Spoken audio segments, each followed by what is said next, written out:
Another researcher writes that Roman Catholic scholar Pierre Teilhard du Chardin taught that the God to be worshipped is the one who will arise out of the evolving human race.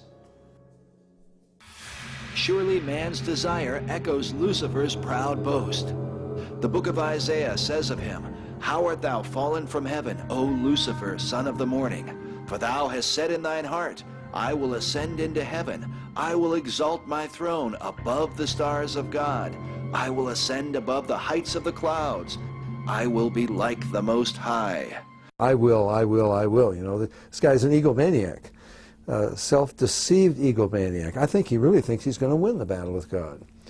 Anyway, he said, I will be like the Most High. I mean, you got to be really deluded even to say that. That's the impossible dream. How many Most Highs can there be? I mean, you can't have. That's why God is called the Most High God.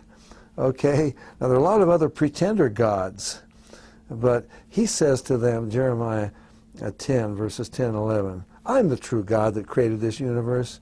You say to the gods who have not made this heaven and earth, they will perish from under this heaven and from this earth. So, in that one ambition, I will be like the Most High, Lucifer did away with monotheism, one true God. He introduced polytheism. There will be many gods. Well, I'll be one of them. In fact, he's going to be the supreme one. Lucifer's desire to be like the Most High God has compelled him to counterfeit the things of God. It is for this reason that so many similarities exist between the pagan religions of the world and Christianity. The Virgin Mother Goddess cult is perhaps the greatest example of this. Bible scholars believe that God's promise in the Garden of Eden concerning the seed of the woman, as opposed to the seed of the man, is the earliest reference to the virgin birth. It is for this reason that we find so many counterfeit virgin mothers in the pagan religions, mothers that look very similar to the paintings of the Virgin Mary, holding their sons who are often called deliverers.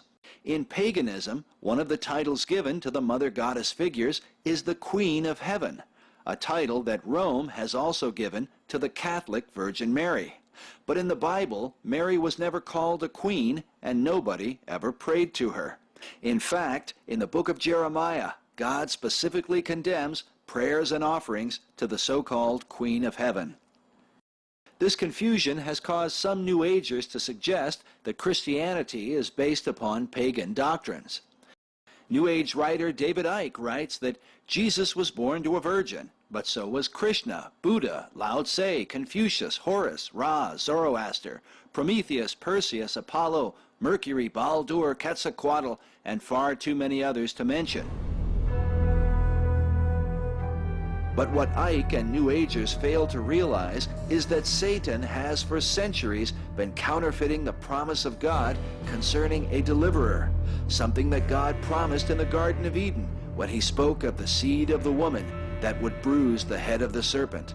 Just as God laid the foundation for the Messiah through the prophecies of the Scripture and fulfilled them in Jesus Christ, so Satan has prepared the world through the ancient mystery religions for the coming of Antichrist. The Greek prefix anti holds two meanings. It means against, but it also means another or in the place of. Therefore, Antichrist is literally another Christ.